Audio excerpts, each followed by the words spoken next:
আসসালামু আলাইকুম ভাই বোনেরা, আশা করি সবাই ভালো আছেন। আমিও ভালো আছি। তো আজকে আমি আপনাদের আমার বাগানের শাক উঠানো দেখাবো। হ্যাঁ, বাগানে অনেক রকমের শাক হয়েছে। বারোমাসি শাক, তারপরে হচ্ছে এমনি বনে কিছু শাক হয়, সেই শাকগুলোও হয়েছে। আপনাদের সাথে করে নিয়ে আমি আজকে এই শাক উঠাবো এবং আমার যে শশা গাছ, এই শশা গাছ আমি আপনাদেরকে দেখাবো। শশা গাছে আজকে শশা উঠাবো এবং বরবটিও উঠাবো।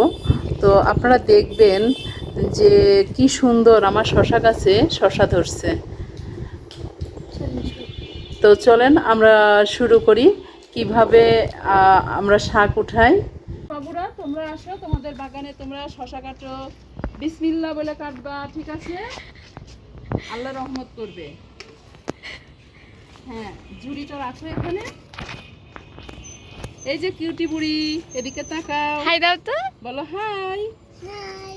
বলো তোমরা কেমন আছো? তোমরা কেমন আছো? বলো আমি ভালো আছি। আমি ভালো আছি। বলো আমার ছাদ বাগানে শশা খাওয়ার জন্য তোমাদের দাওয়াত থাকলো, বলো। আমাদের গাছে দাঁত খাইলো।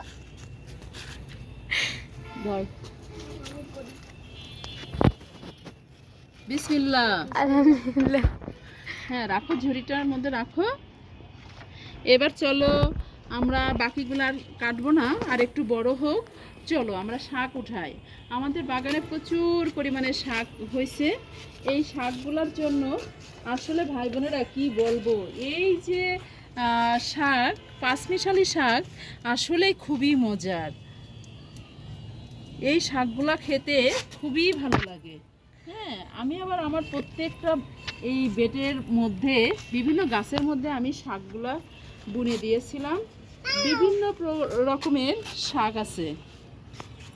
এই শাকগুলা খেতে কিন্তু খুবই ভালো লাগে, সেই নরম নরম আগা।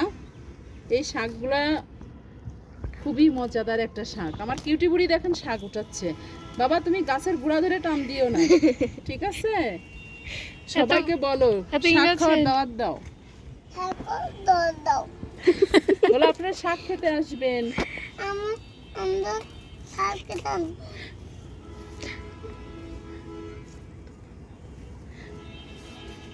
শাক যে আমরা আজকে উঠাচ্ছি, আমাদের এলাকায় বলে বারোমাসি শাক।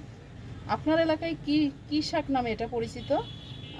আপনারা অবশ্যই আমাকে কমেন্টসে এটা জানাবেন, কোন এলাকায় এই শাকের নাম কি। আসলে এটা লাল শাকের মতো দেখতে, কিন্তু আসলে লাল শাক না।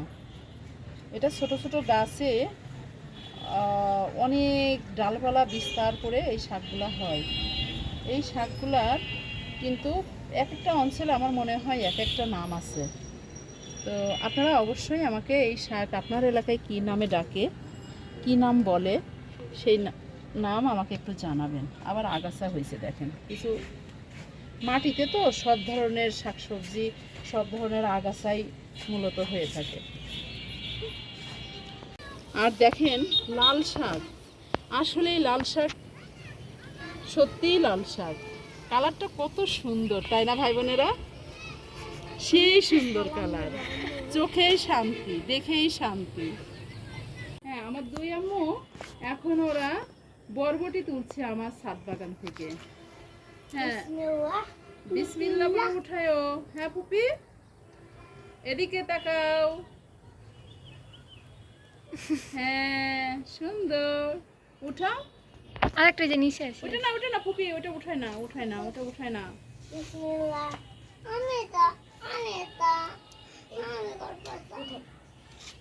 হ্যাঁ, এবার নিচে চলে আসো, নিয়ে চলে আসো তোমরা।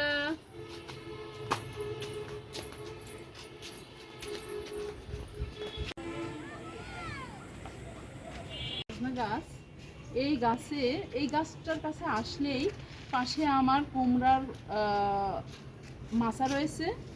যখন এর ফুলটা আসে, আমার মনে হয় যে সেই সিকান্দার আবু জাফরের কবিতার কথা মাগো ওরা বলে। কুমড়ো ফুলে ফুলে নুয়ে পড়েছে লতাটা, সজনে ডাঁটাই ভরে গেছে গাছটা, আর আমি ডালের বড়ি শুকিয়ে রেখেছি, খোকা তুই কবে আসবে। কবে ছুটি। আসলে গ্রাম বাংলার প্রকৃতি কিন্তু এমনই। তো আমি সেই জন্যই এই সাজনা গাছটাও কিন্তু মূলত দেখেন কত সুন্দরভাবে আমার ছাদে আমি স্থান করে দিয়েছি, এবং এখান থেকে আমি নিয়মিত ফলন পাই। এটা 12 মাসি সাজনা গাছ। অলরেডি গাছে আবারও ফুল আসা শুরু হয়ে গেছে, আপনারা দেখলেই বুঝতে পারবেন। এই যে গাছের দেখেন ডালের মাথায় অলরেডি ফুল আসা শুরু হয়ে গেছে। তো আজকে ভিডিওটা আমরা এখানেই রাখছি, আগামীতে আবার আপনাদের সাথে কথা হবে। আল্লাহ হাফেজ, সবাই ভালো থাকবেন।